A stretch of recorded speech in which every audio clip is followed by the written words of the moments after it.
swarms in your neighborhood where your bees it might be hanging from somebody else's bumper or a tree or fruit tree, whatever it might be. I know last week I collected 4 swarms from a feral colony over in Franklin. I spoke to Judy today. Judy tells me that on our Facebook page, there are a whole host of people with questions regarding swarms. These are lay people. These are not beekeepers. There are opportunities for all of you. If you're interested in collecting swarms, you should at the very least make sure you're on the swarm list, the state list, and you could be receiving some of these calls. Just by show of fingers, Kenny, how many swarms have you collected? Ken, you there? How many swarms have you collected? I got 3. You got 3. Okay. Yeah. I lost 1, got 3. Not bad. They were all yours? 2 were mine, 1 was down the street.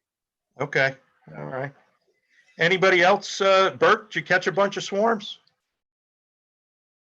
4. Okay. All out of your yard? Were they all out of your yard? Yep. I hope you sent Janice after him. Okay.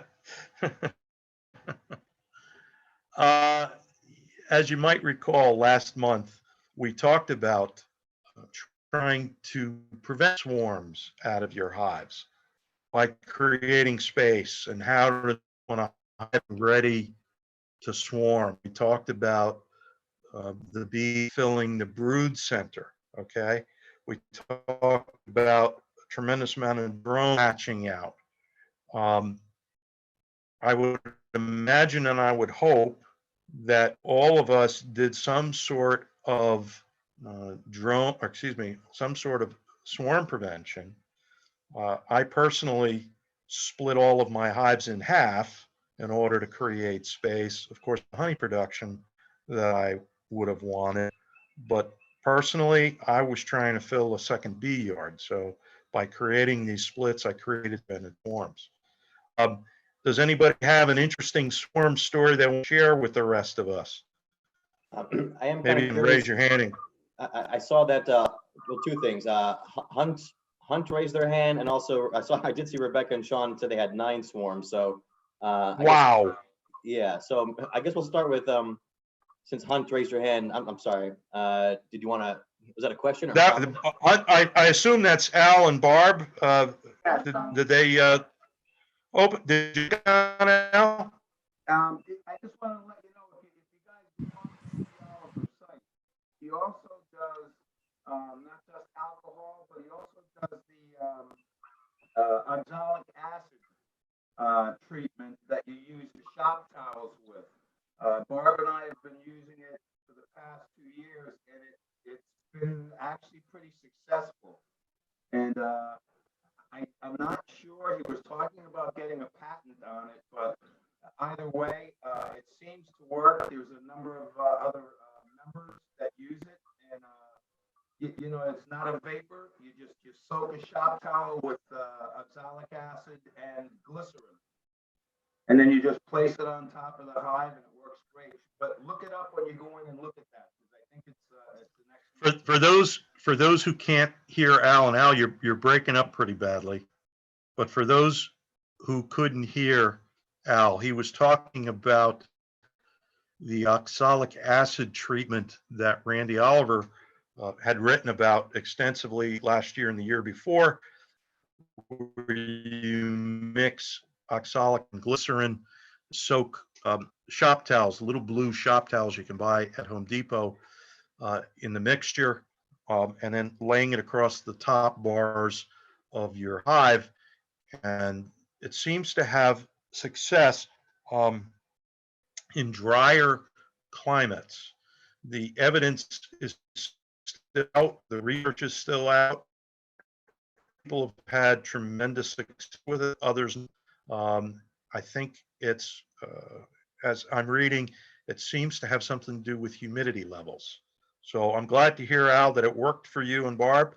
It is one of the treatments, in addition to Apivar, Apigard, formic acid, whether it be through Mitaway Quick Strips or Formic Pro or one of the others.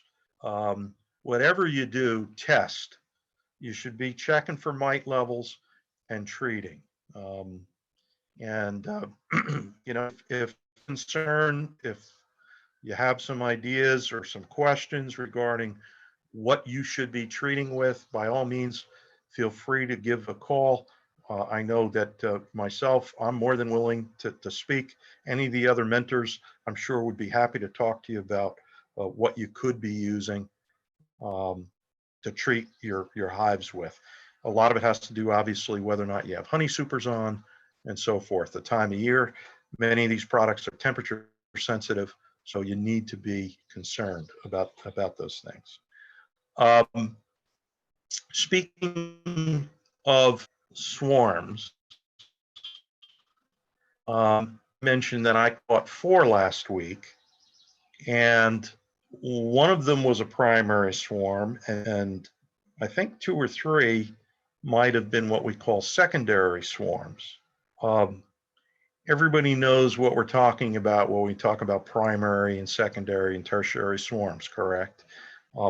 A hive, when it's chock full of bees and it's getting ready to swarm, the main swarm or primary swarm, half of the bees, my existing queen, they swarm, they go on to create a new colony someplace. Secondary swarms and tertiary swarms are typically comprised of half of the bees that remain, plus 1 or 2 or more virgin queens. Often those secondary and tertiary swarms don't contain mated queens, which is not the end of the world. When you catch those secondary and tertiary swarms, it's imperative that you are patient, because those, quite often those virgin queens are going to need an opportunity, as always, to fly out, mate, come back and start laying. And as we all know, that might take 12, 14 days.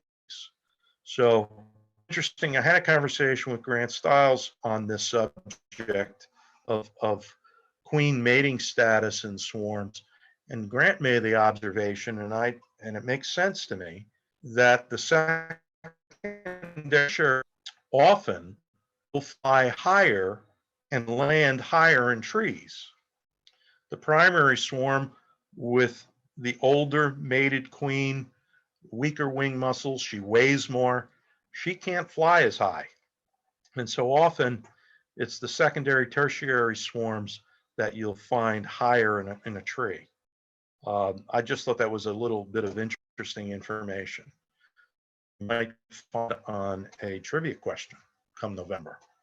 Have any of you had any interesting experiences with swarms? Hopefully nobody's gone up on a ladder and fallen or anything.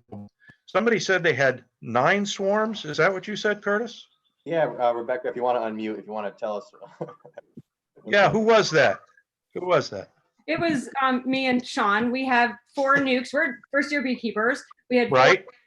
that we know why they swarmed. We fed the nukes too long, and they got nectar honey bound and very crowded. So we've caught all but 1, and they keep swarming and swarming. It's like, oh, it's going to be 80 degrees today. It's noon, there's a swarm. So we inspected our first 3 today, and we have eggs and capped brood and everything. So those were our primary swarms. The other ones, we now have 10 hives in our bee yard where we had 4. So Okay. We're just going to watch and wait. But they're bringing in nectar like crazy, probably faster than they're drawing the comb. We only have foundation. So that's probably our biggest issue. Okay, well, Rebecca, you know what? You're absolutely right, and let's talk about that just for a minute. For those who might not have heard Rebecca, she and Sean are first-year beekeepers, and their hives, they've been feeding and feeding and feeding, looking to draw comb. Of course, their girls backfilled the brood center, and their bees have been swarming. Your goal as new beekeepers is essentially to draw comb, right? Your goal isn't necessarily to make honey. Your goal is to draw comb. And you do that obviously by feeding your girls. At the same time, you have to be sure that they're not backfilling that brood center, that they have enough foundation. Typically, that foundation is going to be above the brood center in an upper box, okay, where it's a little bit warmer. They're going to draw those frames out.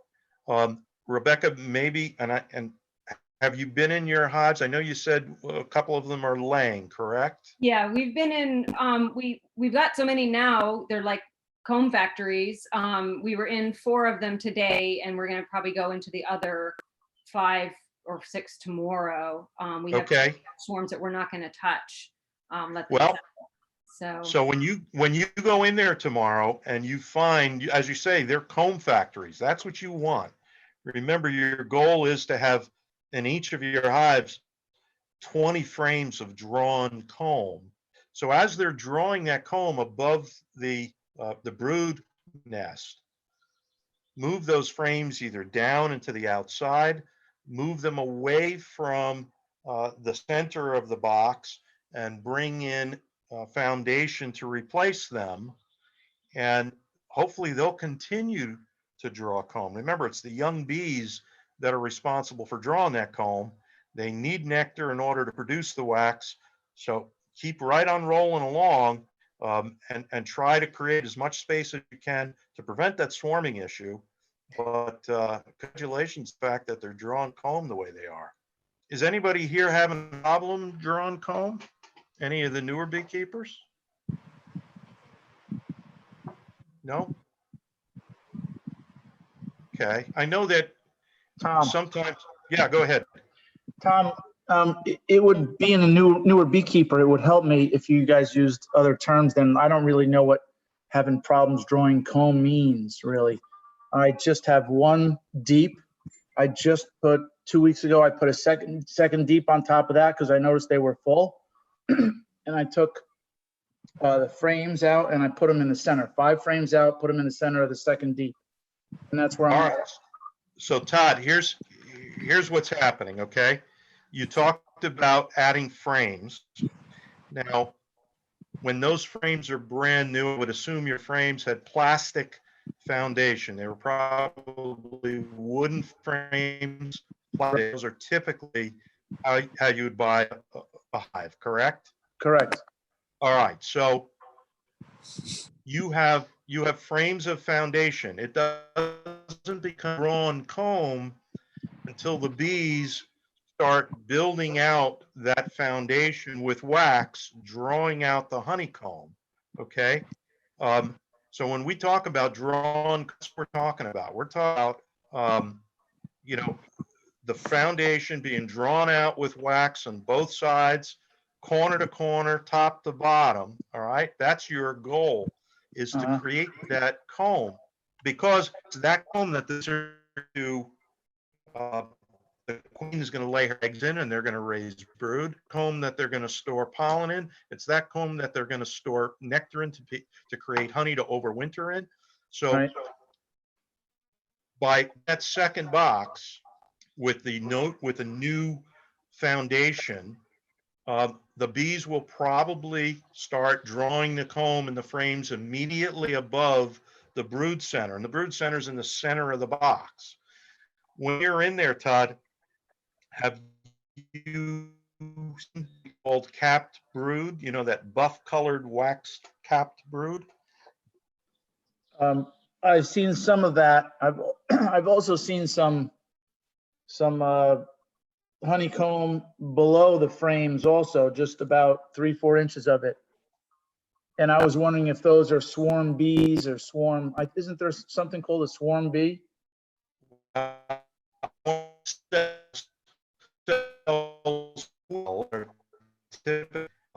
Attached to the bottom of the frame. The shape of the cell is totally different than the foundation. Swarm cell looks like a peanut hanging vertically from the bottom of the frames. Did you see anything that looked like that? Perhaps like a large peanut, maybe. Yes, a Maybe large 3 peanut. inch, 3 inch, 3 Yes. inches. Yeah. Yeah. Those are swarm cells. Now, they won't be capped. The bees will draw them out. If they are capped, in other words, sealed, that colony essentially has made up its mind it's going to swarm. And they typically don't swarm until those swarm cells are capped. Okay. Now you're in a situation where it's really almost too late to go. Okay.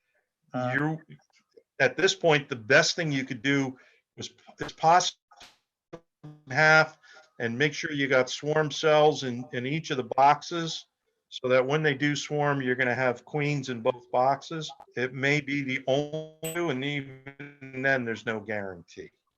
Okay. Okay, you were broken up, so I wasn't exactly sure what you meant by that, but make sure I have swarm cells in both boxes? Yes.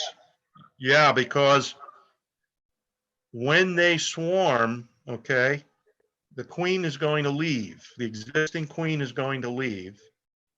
And within a week or so, those swarm cells, which have queens inside, do not kill them, do not squash them, are going to hatch. The first one that hatches will go around pipping. She will kill her sisters while they're still in their cells. Then her wing will harden and she will take off on a mating flight and mate with 15 to 30 drones and return to the hive to become the new queen of that colony.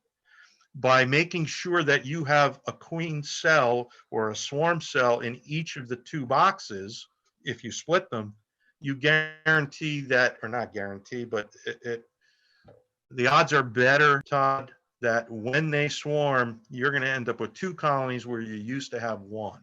All right? You're following what I'm saying? A little bit. You're a little bit broken up too. Sorry about that. Okay. Anybody else having a problem hearing me? Can you hear us? It's not Danielle and Don. Yes, I can hear you. Okay, so we're new beekeepers. We only have one hive. First thing, I want to thank Lori for responding to our email. We sent her pictures because we were a little bit confused on what we were looking at the last time we inspected the hive, which was Saturday, I think.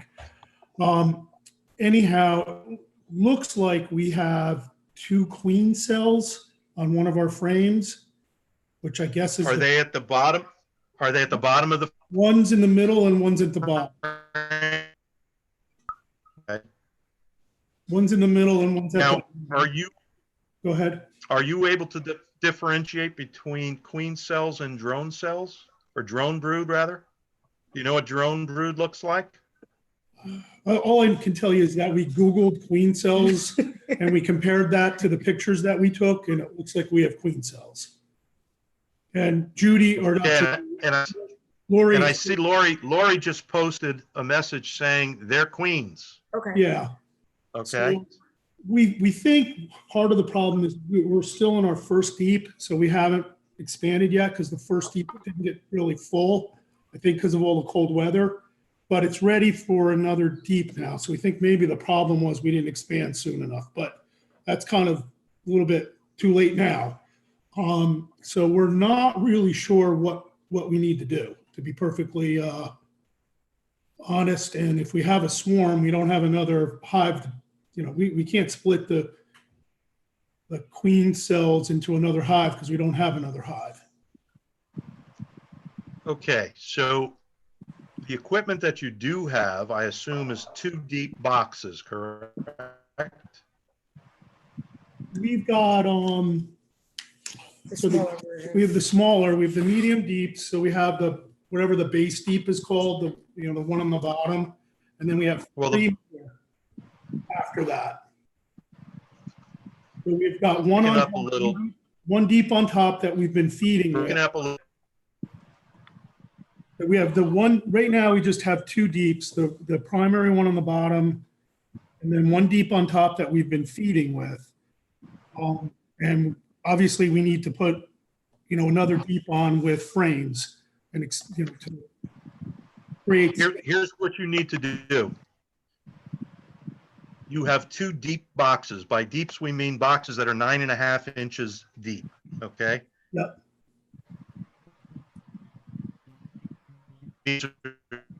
Those 2 deep boxes. Do you have a second bottom board by any chance? No, we don't. Okay.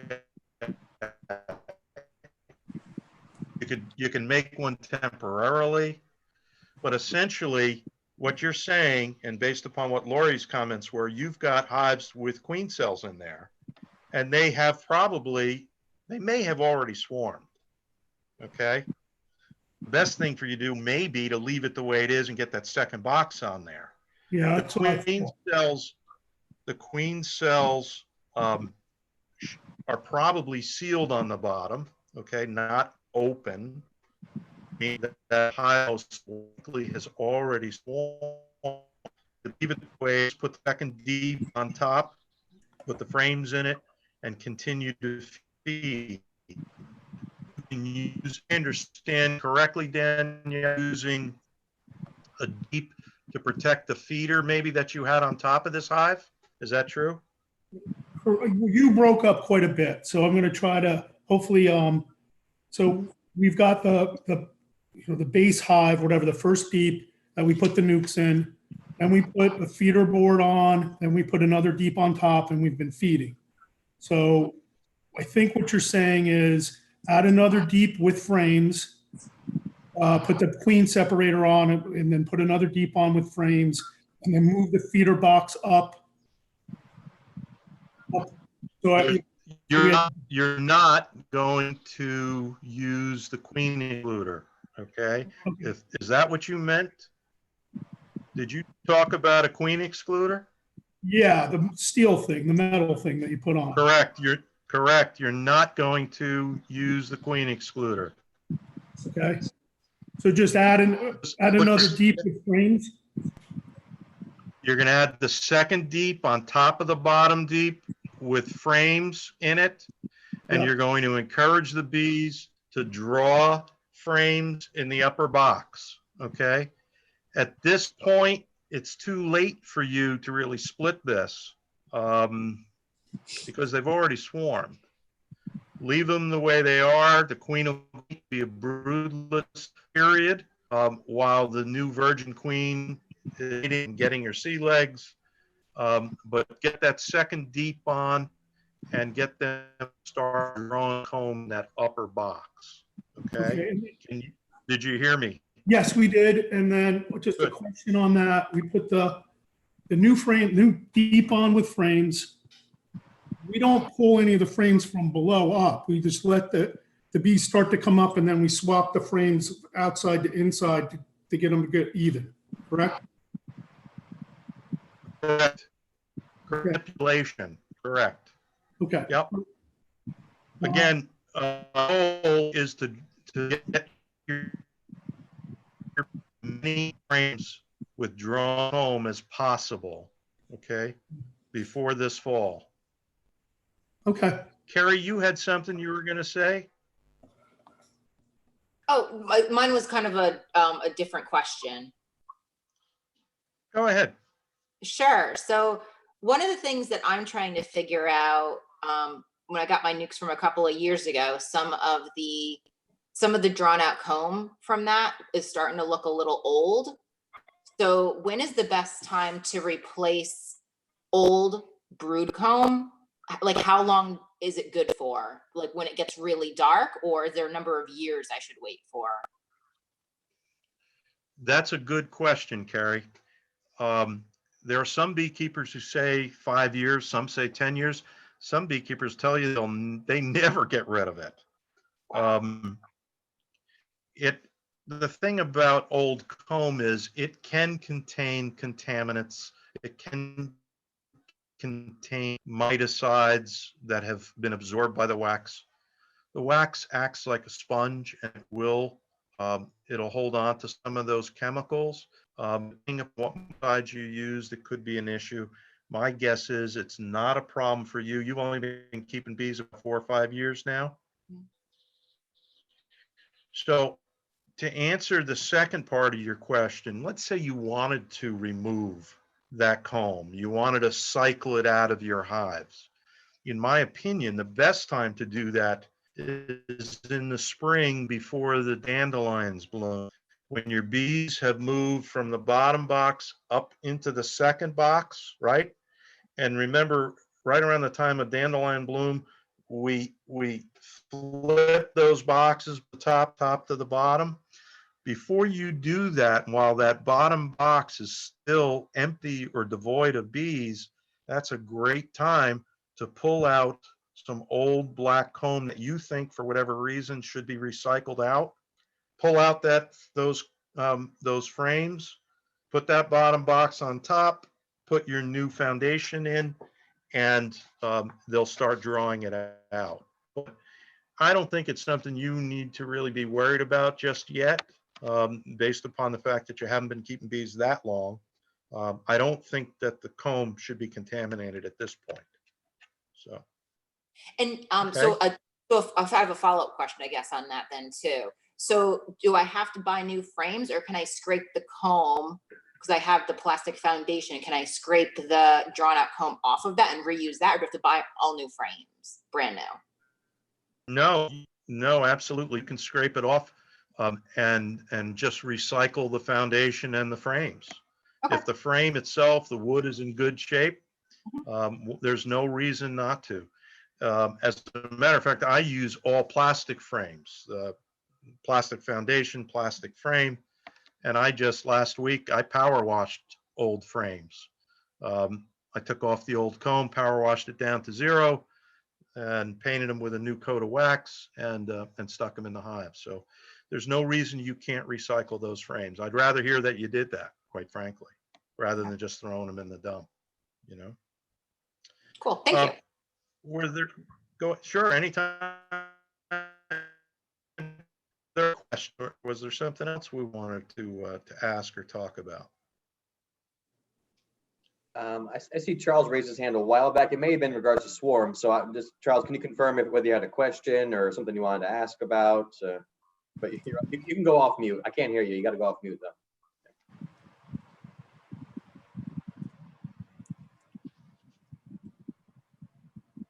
Charlie? Can you hear us? Yes. Okay. I can Did you hear have you. a question or comment? Do you have a question or Can you comment? hear me? Yes. Can you hear me? All right. My question today is, I had a great bee day today. Went in, did all my hives. I had swarms, combined swarms together, and today they were making eggs. So that's all I needed. They have a queen in there, have a hive going. My other hives, I went in, and today all I wanted to do was check the honey supers. They're loaded. I have 2 honey supers on 2 hives. I probably have 15 full frames of honey on both of them. Should I put another honey super on top of them? Charlie, to answer your question, I would put 2 honey supers on top of them. The more supers you add, the more honey they're going to produce. And that kind of leads me to a point that's right. the point I was going to make earlier. Anytime, I think, in the spring of the year, anytime you're putting on honey supers, you should be putting multiple supers on, not just one. The more supers you put on, the more honey they produce. Told me last year. That's why I put 2 on. Right. That's what you told me later. That's why I put 2 on, 15 on, and I can't believe they're almost filled. I mean, yeah, it's only and I guess June. Yeah. If I'm guessing if you put 4 supers on, they would have filled all 4. You know, put more supers on. There's still 2 or 3 frames left in each one, but there's there's a considerable amount of honey. I like that. I like that shake. You know, I like scotch, but that was I would love. I'm wondering, like I said, I would love to put more supers on. So that's what I should do, is put more supers on. Correct? Is that what you? Correct. You're Correct. telling me? I As a mean, matter of fact, and yes, Charlie, I back to this one thing. Charlie, Go ahead. we're gonna get a Yeah. tulip poplar flow here in about another week or so, week and a half. We're gonna have a tulip Okay. poplar flow on. Make sure you have your honey supers on, because they'll fill a honey super in a week. Okay? So, and I know Wow. you have tulip Yeah, honey poplar in your area. supers. Yeah. Okay, what other Thank you. questions? Or questions, whatever. I see Ed, Ed's looking to be recognized. So, yeah, go ahead, Ed. Yeah, Hey, Ed. yeah. If you want to get just besides a swarm list, get on with your local animal control officers. I got like 4 or 5 different ones in my area down here in Passaic County. They call me all the time. And the other thing is, went to go do I got called for a swarm for one up in a tree, like 40 feet up, and the guy says they just moved in there. I'll tell you, that colony had to be in there at least 5 years. I didn't touch it. I told the guy, if you want the colony removed, I'll be happy to take it for you, but you have to get a tree guy up there to cut the tree out, and we'll take a section of the tree. That's how big this hive was, and it's been there for years. The guy just noticed it because he was sitting out there. Of course, pandemic, he had his coffee out in the morning instead of going to work, and he now sees the bees. So, but that's just a couple comments. And as far as honey supers on, I've been actually extracting already by taking out the frames, extracting and put them right back in. They clean up and fill them right back up. Matter of days. Yep. To Ed's point, I don't know if everybody heard Ed. He was saying that he got a call regarding a feral colony.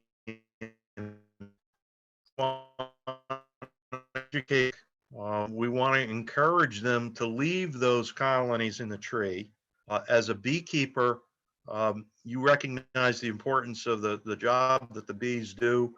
The other point that I would make to you regarding feral colonies is they've existed in these trees for years at a time when we can't keep our domestic hives alive, and they're surviving in the tree. What do those bees know? We don't know. I mentioned earlier that swarms, they all came from in a tree. I've been watching next. Encourage the homeowners to leave those bees. You know they're not going to hurt anybody. And ask them if they wouldn't mind if you put up a swarm trap to collect the swarms that come from those feral colonies. Both Judy and Lori and myself, we have colonies from those feral that I can treat them. But I think you'll find that they're good honey producers. Generally, my experience has been that you want to encourage the public to leave those bees where they are in those trees. You don't want to take down a tree because it contains a honeybee colony. So. Yeah, I did, just so you know, Tom, I took my cup up with me, grabbed a couple of bees off the thing, did my check, no mites. So it was well worth it. Yeah. That's Curtis. In a moment, I'll go to the 2 questions in the chat from Debbie and John. I happen to see that one of the phone numbers is unmuted, and I don't know if it was delivered or not, so I'm just going to check in with them. 973-567-9177. Did you unmute yourself because you had a question, or it was just an accident? I did. No, this is Margot, and I'm a new beekeeper. I was in the course in January, and I have 2 hives. And I started with deeps on the bottom, and then I went with otherwise mediums. And I put the in-frame feeders in there, and the girls really don't seem to care too much for the syrup. And I just don't know exactly if that's normal and if I should take those out. Like, will they build comb in there instead? What's the danger of leaving that in place, like for the fall and winter? Okay, Or is Margot there? first. Margot, finance tonight. We hear you loud and clear. So if I understand you correctly, you've been feeding your girls with frame feeders, and you're not satisfied with their, do you swim single deep or animal deep? So I'm getting a lot of delay on what you're saying. Can you repeat that? Okay, I'm wondering, you said that you were not happy with the progress your girls are making with the frame feeder. How far Right. are they along? Have they progressed to the point where you have drawn frames in the upper box? So I have one deep that they've drawn out that has the frame feeder in it. So 8 frames, about half of the second medium, and then I just added the other medium. I was kind of on the fence about doing that yesterday, but we have tons of blooms going on, so I don't know if I should take that off or what. Or if What that's I would slow. recommend, here's what I would recommend to you. It sounds to me like your girls are progressing. Now, the frame feeder you have, I assume, is a deep frame, so you can't put it in the medium boxes. It won't fit. No. You have some other options feeder-wise. In my opinion, it's probably a good time about now, since they're bringing in sources, to pull out that frame feeder and replace it with 2 frames of foundation. Those of foundation center of the brood box to encourage the girls to draw out the frames, okay? You can then put the mediums back on top of the deep box and put a mason jar, a jar, some sort of jar on top of the inner cover above the 2 mediums. You could feed them that way. Use what I call a bucket feed in a 5-gallon bucket. Throw straw on top or sticks to float on top. Place it about 20-30 yards from the hives, and the bees, if you add some lemongrass oil or something to attract their attention, they will find that bucket of syrup and they will start drawing it out. I've been going through about a 5-gallon bucket of syrup every week. So you open feeding? You have some options. Yes, open feeding, Margot. Or Okay. as I said, you could do it on top of the inner cover, on top of the mediums, right? Because you have a deep and 2 mediums, you could put the syrup feeder on top of the inner cover, and feed them that. I tried that, but I think I poked the holes too big. So must be just like a Yeah, nail. you don't want to round them. Yeah. Yeah. Try a new jar. All you want are little pinholes with like a finish nail or something. Yeah. And make sure the lid is on tight. Okay. Thank you. Sure. Tom, just so you have some perspective on what's going on. We hear like 96% of what you say, but sometimes there is a delay, and I think it's just a slow internet. But keep doing what you're doing, and if someone doesn't understand, they'll ask you to repeat it, and usually the second time we hear you. So it is what it is. Okay. Yeah. Does it help to find close to the scene or away? Doesn't it matter? Doesn't matter? I think until you get on, you go outside and climb a taller mountain. I'm not sure it'll make a difference. Yeah. Okay. Yeah, I hear you. There was a couple questions in the chat. Debbie said, if you suspected a swarm and now have no eggs or larvae, how long before the queen will lay? I'm sorry, Curtis. Email people were sending me. Lori sent an email that says number 2 finish nail to make those holes. Okay. A number 2 finish nail is what Lori recommends. And then there was another, was there another question or statement? Somebody just had a message up and I missed it. I'm sorry. I think you're referring to, How long? Go ahead, Curtis. no, right above Lori's message, there were 2 other messages. One was one from Debbie and one from John. Do you see those? It might be easier for you to read them yourself and then, No, I don't now. all right. So Debbie's question said, if you suspected a swarm and now have no eggs or larvae, how long before the queen will lay? So essentially your hive is swarmed. You've got a virgin queen. Remember, typically it's about 6-7 days from when the swarm leaves till the queen hatches. It's then going to be 4 or 5 days for the queens to harden, for her to fly out and mate. It's going to be another 12 to 14 days before the queen starts laying. As hard as it is, you'd like to be as patient as possible for that virgin queen to fly out, mate, return, and start laying. Did you guys?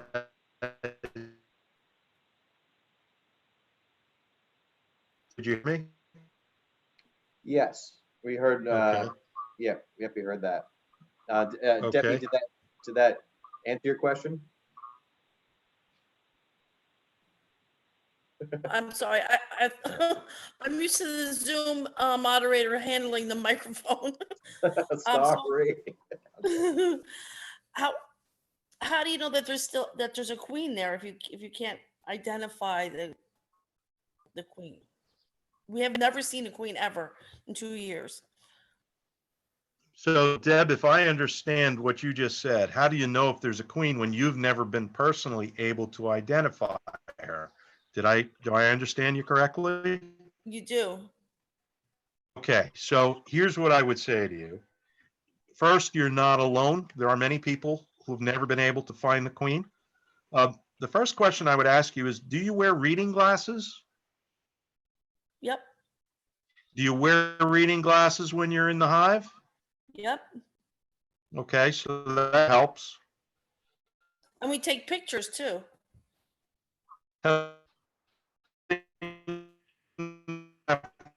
You're not looking for the queen, you're looking for evidence of the queen. Right. And young larvae, okay?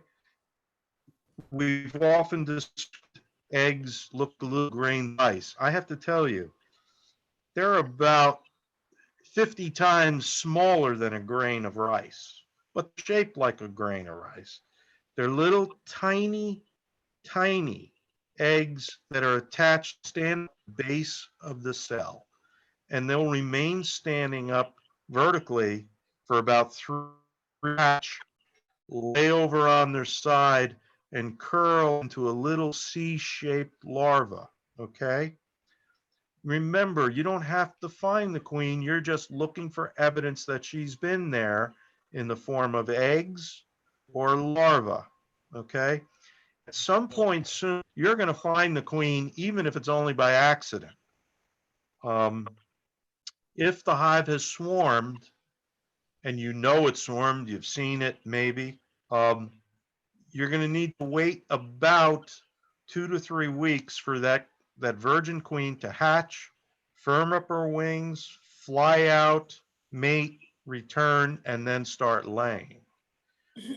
This is one of those situations where, number one, you have to be patient, but number two, it's helpful if you have a second hive, because if you own a second hive and you can go into that hive and take a frame that has eggs and brood on it, very, very young, take that frame and put it in the hive that you believe or can't find a queen, if you add a frame of eggs and brood and they don't have a queen, they'll create an emergency queen. If they do in fact have a virgin queen that's waiting to go out and mate, no, that brood if it's any other. But if you have that second hive, it enables you to have that flexibility. Yeah, we actually have 3 hives altogether. So are you recommending that we pull a frame from one of the other hives that has young brood, egg, and possibly a queen cell on it? No, you only need queen cell. Don't necessarily need the queen cell, but those eggs and very, very young, tiny shaped larvae. You want a frame that the bees will draw out, create an emergency queen, like they don't have, or they'll leave it and raise it as a worker brood if they do have a queen. Okay, it's really, if you're getting nervous and jerky, it's one way that you can ensure that ultimately they will have a queen. Either the virgin will fly out, mate, and come back, or they will raise a new queen from the eggs and larvae that you provide them. Curtis, a quick question.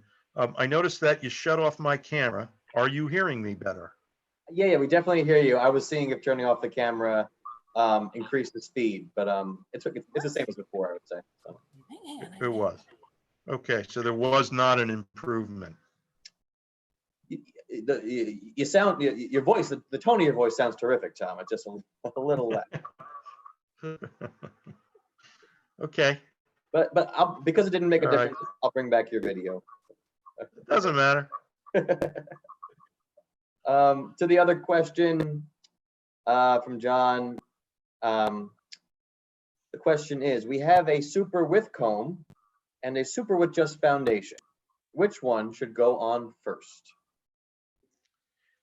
Here's what I would advise. I would mix them up. Well, put the on first, then put the drawn box. And mix up the frames of drawn comb and undrawn box and put them on. Okay. You follow what I'm saying? Curtis has a quizzical look on his. You can kind of play checkerboard with those frames, the drawn and the undrawn. Typically put the under frames on that. Or play hopscotch or checkerboard or something. Did I answer that? On behalf of John, I definitely got the checkerboard aspect of it. I think at one point you said which one to put on first. Did you put one on first and then do the checkerboard? Like you put the drawn comb on first? Is that what you said? And then you mix it up?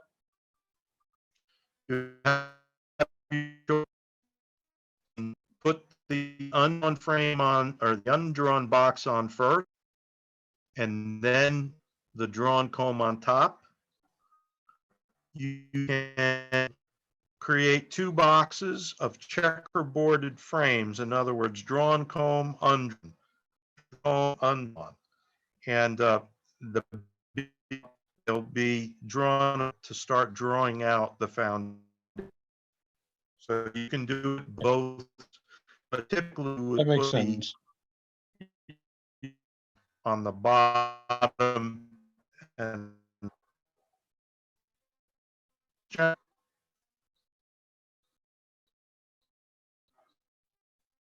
I don't know if you can hear me. Lost that. So I think what he said is typically you put the foundation on the bottom and the drawn cone on top. Correct. That's what I did. Correct. Good. Lucky guess. Yep, there was a guess. You had a 50-50 chance of getting. Thanks, Tom. Oh, I'm done. So are there any other questions?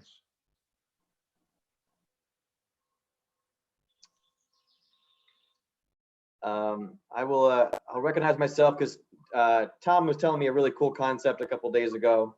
I had one really big hive, which I just split into two. And when that happened, one hive had 75% of the bees and one only had 25% of the bees. It was very unequal. And Tom said what would be interesting is if you, when they're all out foraging, you literally swap the hives. You move one from this position to that position. So when all the bees come back, they end up going to the wrong house. They get a little confused, but it helps equalize the number of bees between the two hives. So that was the advice. And so I guess my question, Tom, is after I do that, am I supposed to put them back the way they were to begin with? Does it matter? Is it, it's my choice, or is it 24 hours one way, 24 hours the other when you do an equalization like that?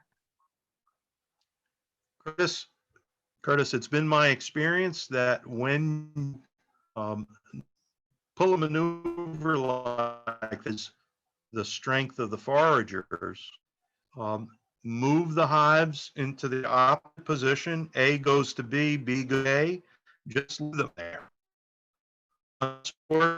Course of time that they become unequalized, you can then swap them back. There's no need to move them back to their original positions.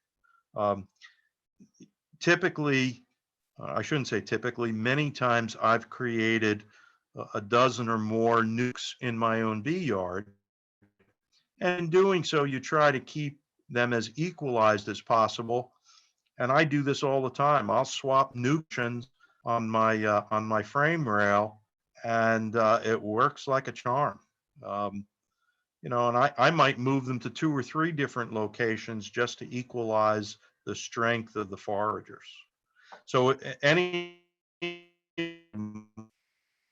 and they're not equal, rather than pulling frames and moving them from box to box, if you can physically pick up the hive and move it from position A to position B and move B back to A, it's a great way to equalize the strength of the colonies.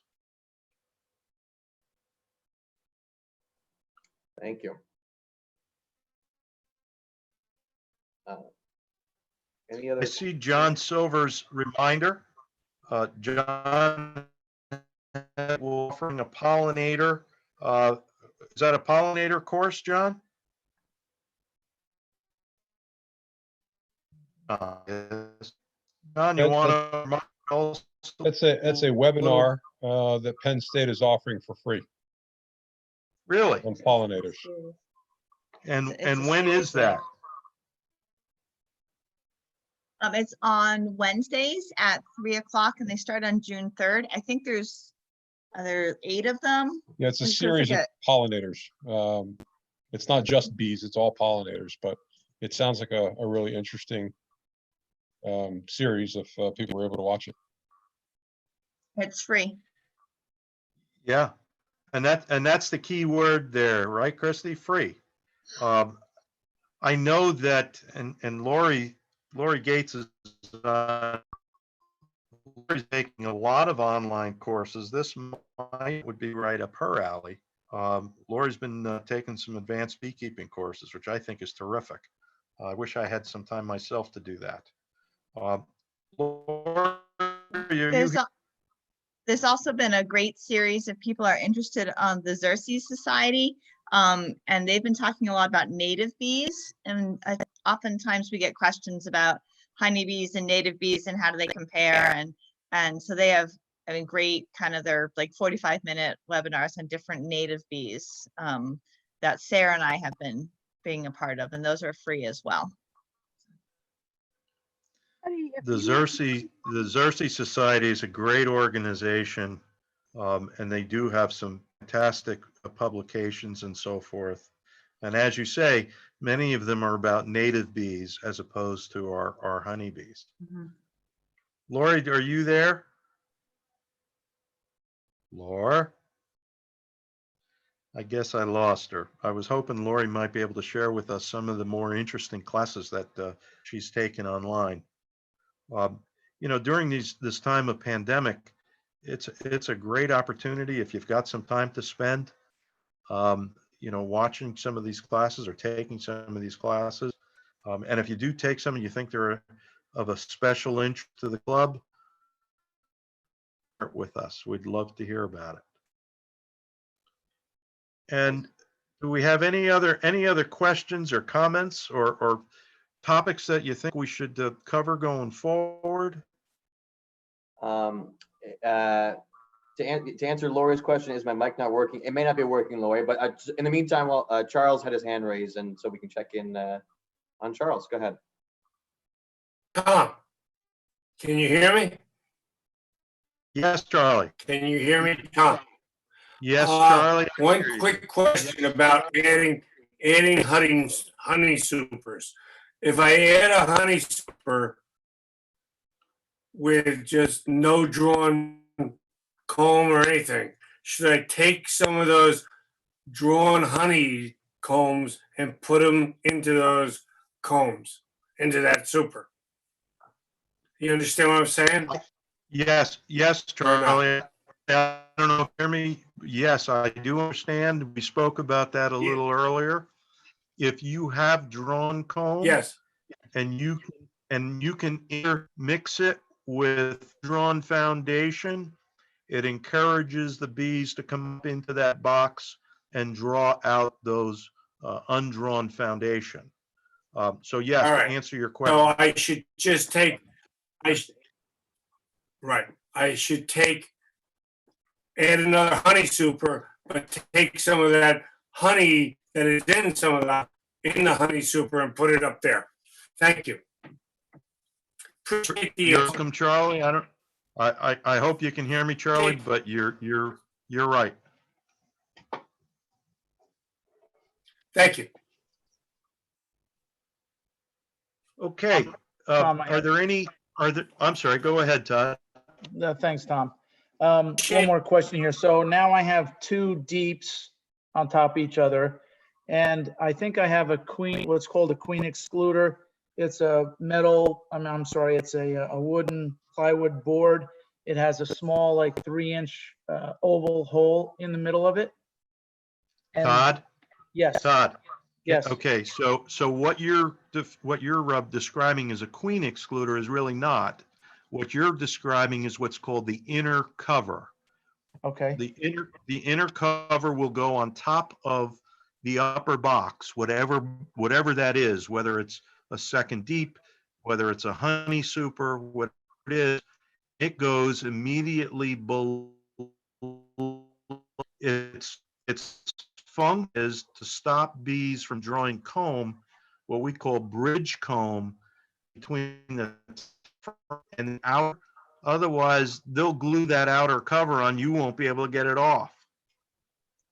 Oh, okay. So it goes right underneath the metal cover. Correct. No matter how many boxes I have on there. Okay. Correct. That's exactly it. Just for your own edification, a queen excluder is either metal or plastic. They're thin bars. Only allows work through not mated queens. Virgin queens, frankly, can fit through a queen excluder, but not mated queens. So that's what a queen excluder looks like. As you get on in your beekeeping career, Todd, and you're looking to produce honey, if you've already got drawn comb in honey supers, you would put them above a queen excluder only to stop the queen from laying eggs in your honey frames. Okay. You're a first-year beekeeper, Todd. Right now, your concern is not in honey, at least not for harvest, but your concern is drawing out those frames. So you don't want anything to do with a queen excluder right now, okay? Okay. So should I put those two right. skinnies? Should I put the two skinnies on top of my two deeps? The two, what we call shallows, okay? They're about 4 inches high. Yeah, you could put them on top. What they're gonna do is they're gonna draw those out and they're gonna deposit honey in them. Are your 2 deep boxes already drawn out? In other words, 20 frames of drawn comb? I believe that they're getting pretty full. And that's why I was thinking they might swarm now. And like 2 weeks ago, I put the second deep on top. And then I have 2 more that they're not 4 inches, they're about 8 inches. And that's what I was calling skinnies. So they're 8 inches. Are they mediums then? Deeps are 9 inches. The deeps Yeah. are 9 inches. The mediums are 6 7. inches and the shallows are 4. Okay, these are at least 6 inches. Okay, so you would use those as honey supers. And yes, to answer your question, if you're concerned the brood nest, and that's a real concern because many of these nukes that you purchased were very strong, put those honey supers on, number 1, to draw them out, and number 2, to start depositing honey in them. Okay? Okay, All right? okay. There's no law, Todd, there's no law that says you can't harvest that honey. Our concern is simply that you at least have 2 deep boxes of drawn comb before the fall gets here. And if you've met that criteria and you can start creating honey, that's great. But there's one other point that I would make to you. If you're still feeding your bees, what they're depositing in those upper supers, what we call meat or honey supers, if you're still feeding your bees, that's not honey, it's sugar. So remember, they're not producing honey if you're still feeding them. Okay. Yeah, I'm giving them a mason jar full of water, and I put about 6 or 7 heaping tablespoons of sugar in that. Right, and which is good because they were drawn out wax, but they're also going to start depositing as what we would consider honey. It's really not, it's sugar syrup. Okay. Okay, so I should let that dry up, and then they'll have to work harder and fly farther to get the honey? Yeah, this time of year, there are trees that are going to be coming into blossom and they will bring home nectar from those trees to create honey. As long as you're confident that you've got 20 frames of drawn comb in your 2 deep boxes, then you're good. Okay. Okay? If I can ask you, if the outside frames are on the thinner side, should I take those, move them towards the middle? Yes, exactly, Todd. That's exactly it. You want a little frame manipulation. You can move them to the center above the brood nest, in the upper box. You can move them closer to the nest. Don't want to put them right in the center, but just outside. You'd want to put them in position like 2 and 3 as opposed to 4 and 7. You Okay. follow what I'm saying? Yeah, I think so. I wish we could have real meetings, but this is great. Well, it's the best next thing. We'd all like to be getting together. We'd all love to be getting together face to face, obviously, but we can't do it. Okay. There was a question from Ash. We had a question from Ashley. Yes, Ashley.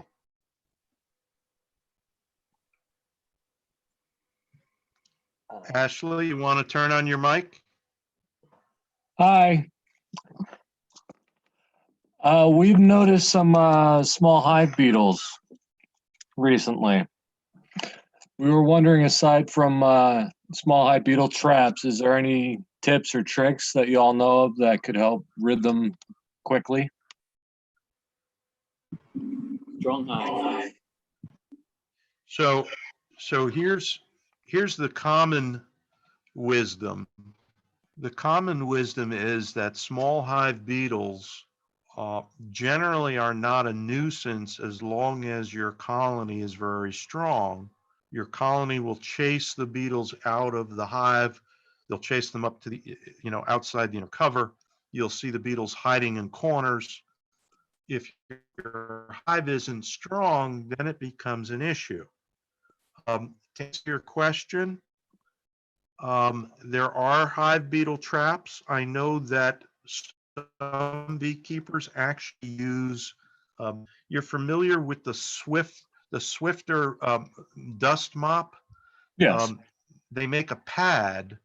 They make a pad, that goes on the Swifter dust mop, and you lay it on top of the frames, and apparently the beetles get caught up in the fibers of the pad. I have no personal experience with it, but I've read about it. Okay. I'm not sure if it works or not. As long as your hives are strong, the beetles should not be an overwhelming problem. Okay. Okay. We've only noticed a few intermittently and mostly on like the top cover and that type of Yeah. area. So I just wanted to make sure that we got ahead of the problem. Doug, it's interesting that you say you've seen them on top of the inner cover. I would guess that's where you would see them because the bees have chased them there. So your girl's job, any opportunity to smash a few of those little bastards with your hive tool, do so. Yes, sir. I see Jeff Bird kind of chuckling. Jeff, do you have anything you want to add? Is there something you could add to the conversation? I have very bad aim with my hive tool, so I have a AA battery because if I try to kill a hive beetle, an adult with my hive tool, I end up usually knocking out two girls at the same time. I know Lou Naylor down at Midstate has had a lot of success with the Swifter pads. I think to make sure that they're unscented. The stuff that I've tried, I've had limited success. Maybe with the trap with the beetle jail trap. Yeah, I don't think anything is really 100%. What I try to do is what Tom had mentioned. If you got a healthy hive, you're always going to see a few of them. Years ago, what we were down in where the heck were we? I think it might have been the EAS convention, and I forget what state it was in, but. Dr. Hood from Clemson Sam Hood was the one that created the Hood trap originally, and he has several good articles under Clemson Extension and so forth about small hive beetles. And I said to him after a seminar, I said, hey, Dr. Hood, I'd like to hear more about your work with hive beetles. And he looked at my nameplate and he said, New Jersey, you have hive beetles in New Jersey? And I said, well, God damn it, yeah. I said, I opened my hive up last week and there was about 4 or 5 running around. And he just laughed. He says, when you got 4,000 or 5,000, give me a call, okay? So when we get up further north, especially you guys up north in Sussex, I think the climate, kind of puts a damper on it. I know Tim was always a big preacher of making sure that you had good sunlight on your hives. And what I try to do is that I'll get some rubberized roofing material, that real thick stuff, and cut it maybe like in a 4-foot or 3x4 square, and put my hive on top of that. And usually in the summertime, when the larvae go crawling out to go into pupate in the soil, usually the rubberized roofing material will still retain its heat enough in the summertime that they will bake the larva. If you want to get real, actually, I think this article was in Bee Culture probably a couple years ago now. People will use diatomaceous earth and sprinkle that around the perimeter of the pad that you have on your where the hive sits. The thing is, you got to be careful because DE is very, it's almost like powderized. I call it powderized German razor wire. You don't want to inhale it. That's very, very bad. And every time it rains, or after about a week or so, between the humidity or the rain, you really have to reapply the diatomaceous earth again to the perimeter, and keep it away from the hive because the bees will get chopped. They won't do well in that either. But that's if you see 3 or 4, you just got to deal with it. If you see what I noticed also, I caught a couple swarms, and I had a brushy hive top feeder, and if it's and I put different stuff in my sugar syrup. I put some little bit of bleach, a little bit of lemon juice, and so forth. But after a while, the you'll start seeing a little white larva kind of floating around in there, swimming around there. So the syrup's been in a little too long when the hive beetle larvae are starting to get in there. So but there's like what Sam Hood said, if you see 3 or 4, if you see 5 or 6, not a big deal.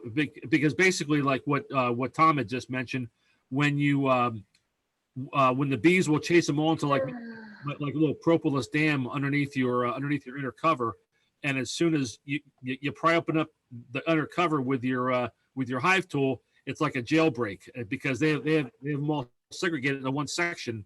So you're doing a disservice. But if you got that AA battery real quick and pow pow pow pow pow, you can And I think Dewey Karen said you squish them until there's pus coming out. Then you know you got them. Thank you, Jeff. Thanks for your comments. But again, to Jeff's point, Doug, as long as you keep your hives strong, the bees should chase them into a place where the beetles are not an issue. Okay. Down south, hives can have thousands of hive beetles. Primarily here, you might see 4, 5, 6 in a hive. You don't need to be concerned. Okay. I noted that when we picked up our nukes from Grant in early April, there were a number of hive beetles in the nukes, which makes sense considering they came from North Carolina. But immediately as the hives start to expand and as they grow in strength, the bees will chase the hive beetles to a place that they're not an issue. So okay. For the Thank same you. reason, there was also some delicious barbecue in the nukes too. So that was like the plus and minus. Before we get to Emily had a comment, which I did see. We'll get to that in a minute. I'm just catching up on the comment section here. Some folks did offer advice on hive beetles. You can look at those in the comments at your leisure. Vegetable oils, cedar discs. John said make sure you use a mask when using DE. We should all have masks now. That's true. If anyone has taken a interesting course, an online course, and that you would recommend it to other people, if you send it to our group email address, which is in the comment section and also on our website, or you can reply to one of our newsletters, I believe.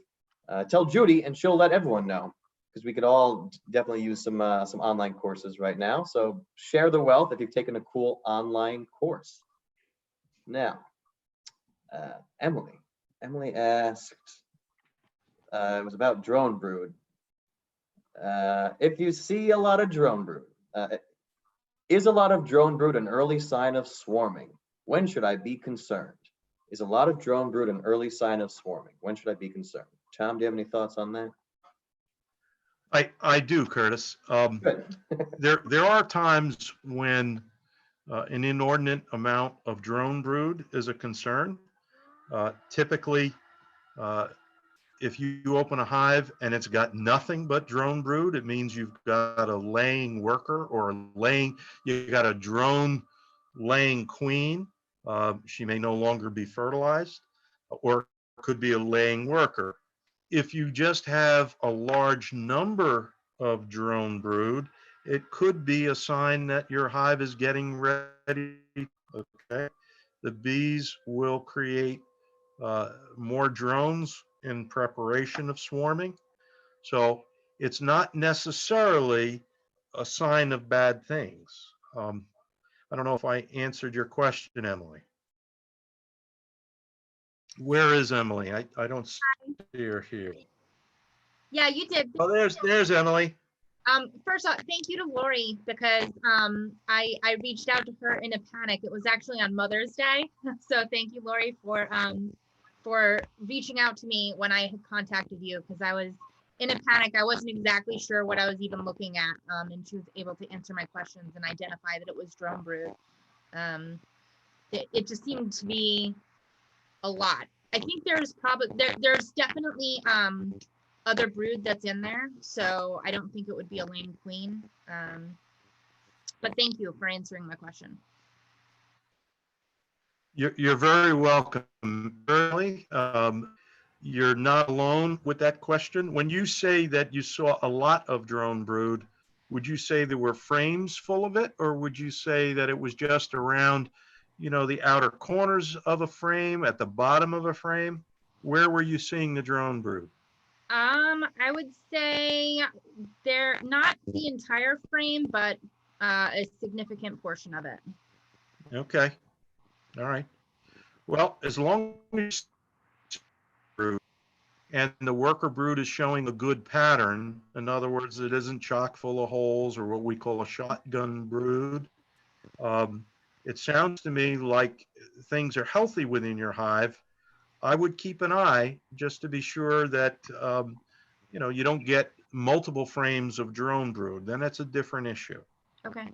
The bees were most likely making preparations to swarm. Okay. And by the way, Emily, I don't know if you guys can hear me. I want to second your thanks to Lori Gates. Lori, resource to the club. She monitors our Facebook page, which to those of you who go on Facebook know that I don't, but Lori does. I know Judy does. Leanne Coleman does, and it's really great on when a member can reach out to a member of our board like Lori and get a quick response. She's really terrific. I'm going to have to take back all the nasty things I say about her. Curtis is not. I think Lori's having mic trouble, but she's blushing over in the comment section. She said, "Oh, geez," just so you know, Tom. She acknowledged your comments. Okay. All right. Good. What other questions do we have, or what other topics? I think Al's hand was up. Let me. You can go. Hunt is Al, right? Or am I confused? Wait, that's a Mets baseball player. That's Ron Hunt. Is this Mets baseball player Ron Hunt? Who was out there? I think.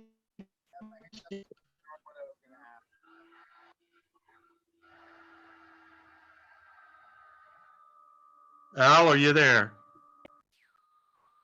Hello, Al. He's working on it. He was unmuted. Now he's muted again. But there we go. Now he's unmuted. How you doing, Al? Okay, I had a question, but I forget what the hell it was.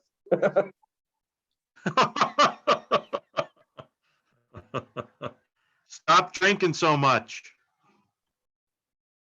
Actually, this is my first scotch in 3 months. So I'm good. Yes, I had about beast scotch in 3 months.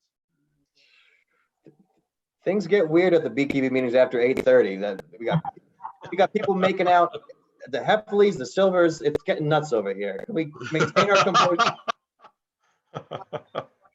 Drinking John's mead, but that would be good. You know what? I had to run and get more wine. That's where I was. It was empty. Look. Kaya, are you working on that bottle yourself, or your daughter's there with you? I'm helping. I have daughters here. And Bernie passed by. I don't think you saw him, but he did wave to you. It said to say hi. I apologize. I didn't see him, but do tell him we said hello. I will. Okay. I see some other names that I don't necessarily recognize. I assume they're newer beekeepers.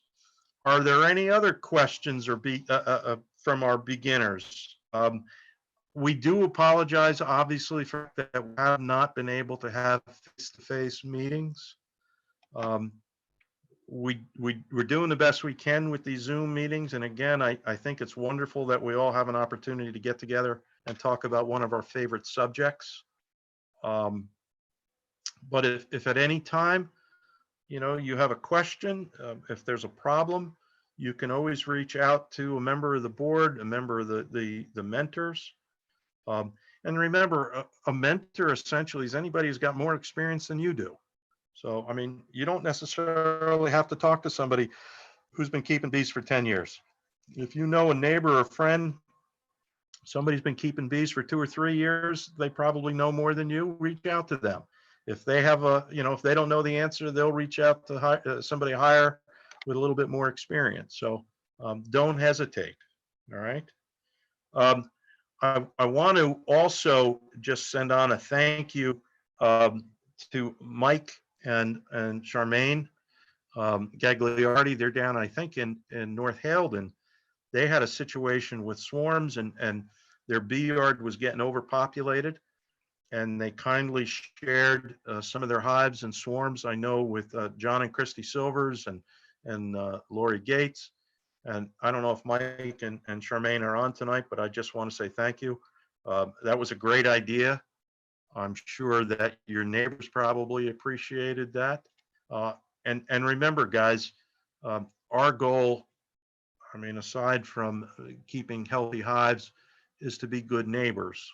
And anytime, you run into an issue, your bee yard's getting too populous or what have you, reach out to members of the club. I'm sure there are members here that are looking for hives, are looking for swarms, so don't ever feel like you're overwhelmed.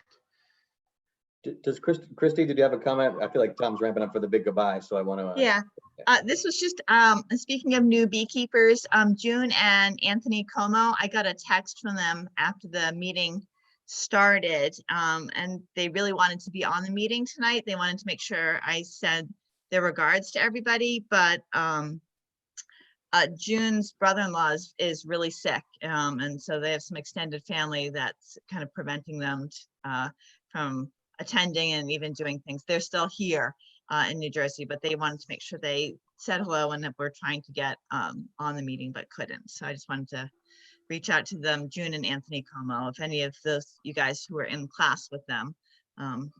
So they're having some extended family with health, pretty serious health concerns. So. Christy, do us a favor, Christy, if you don't mind, and when you speak to June and Anthony, please tell them we're thinking of them. We appreciate them stopping by briefly just to say hello. These are difficult times for all of us, I know. And if they need any help, by all means, reach out to us, okay? I will certainly pass that along. Thank you. Thank you. Any other questions, comments? Again, my thanks to all involved for showing up tonight. I want to thank the executive board for continuing. I see Charlie with his hand up. Charlie, is there something you wanted to add? I'm not doing anything. Sorry, Tom.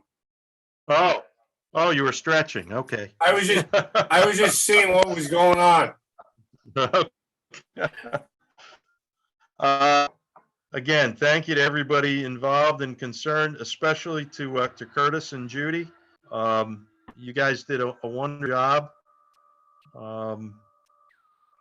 Any questions? I think Curtis, we're ready to end this. Yeah, let the dance party begin. That's it. Okay. You can't see me, but I'm raising a glass to all of you. It's an empty Scotch glass, but to all of you, thank you. Thanks for tonight. Cheers. Thank you. Thank you. Good night. Oh yeah. Thanks all. Thanks for showing up.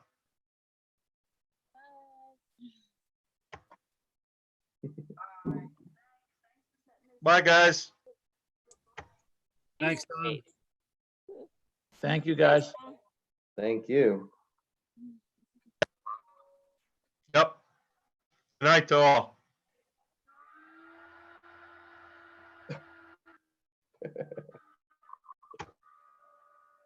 All right.